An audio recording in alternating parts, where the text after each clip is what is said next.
Now, on Thursday, a tiny picturesque village of just 700 people in Essex could be outnumbered by illegal migrants. This is what happened in 2023 when the people of Wethersfield, near Braintree in Essex, were first told by the Home Office that their former RAF base would house small boat arrivals. Asylum seekers deserve better. Wrong plan, wrong place. Asylum seekers deserve better. All right, well, not very happy, but the migrants were bussed there anyway, 50 of them to begin with. But 2 years later, and the Home Office will, next week, on Thursday, decide whether to allow up to 800 asylum seekers to stay in Wethersfield, totally eclipsing the village's tiny population of, remember, just 700. First of all, let me remind you of what the Home Office said about the asylum seekers when they first arrived in 2023. But also to engage with the community as well and learn how to be a good citizen. Everybody who arrives here goes through an orientation process to understand what acceptable behaviour is.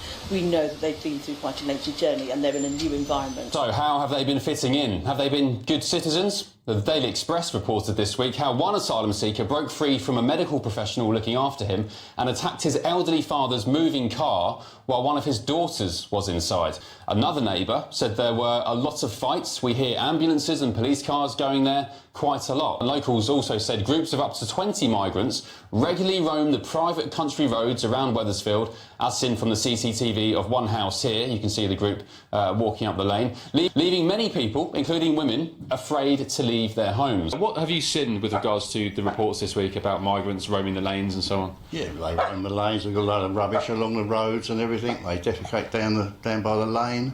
They're just a complete nuisance, really. Well, we've had problems in the village where I think there's Africans was trying to get into some woman's car and then in her house, and then you've had the problems obviously with people taking the dump with going.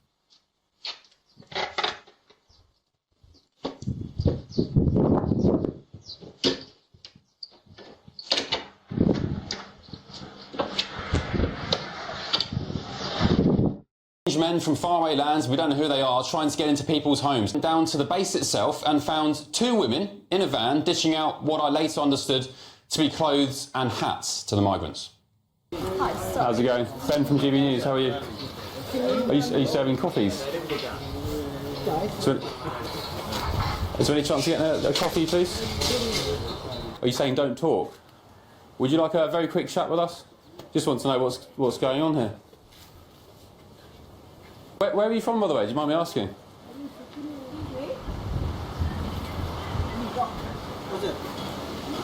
What's the problem? No problem. No problem? Yeah. You don't fancy saying where you're from or what you're doing? What service you're providing? What charity?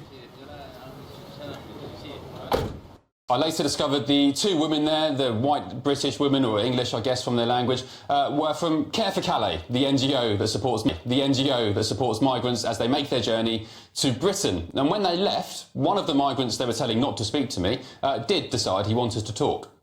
Did you come into the UK? Was it on a boat, small boat? Yeah, very small boats.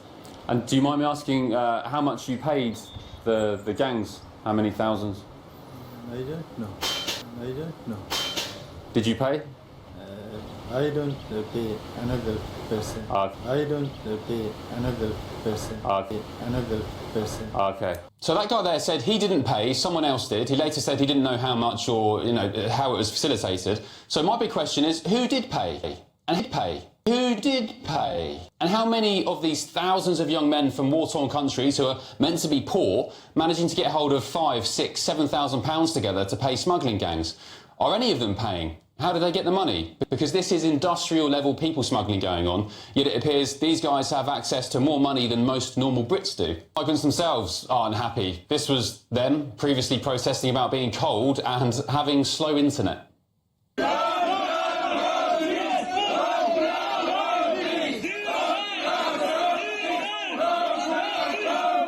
Who did pay? Arabs will not stay in the Gaza Strip. Who will stay? Jews. Africa is big. Canada is big. The world will absorb the people of Gaza. How we do it? We encourage it. If they don't want to go. No, they won't. If they don't. The Arabs want to go. If they don't want to go. They want to go. If they don't, what happens? The normal people don't want to live in hell. What you're talking about sounds like a plan for ethnic cleansing. You can call it ethnic cleansing, you call it refugees, whatever you want. I think there's a resurgence of anti-Semitism because at this point in time, Europe has not yet learned how to be multicultural. And I think we're going to be part of the throes of that transformation, which must take place. Europe is not going to be the monolithic societies that they once were in the last century. Jews are going to be at the center of that. It's a huge transformation for Europe to make. They are now going into a multicultural mode, and Jews will be resented because of our leading role. But without that leading role and without that transformation, Europe will not survive. זה השם הכי נפוץ באנגליה, נכון?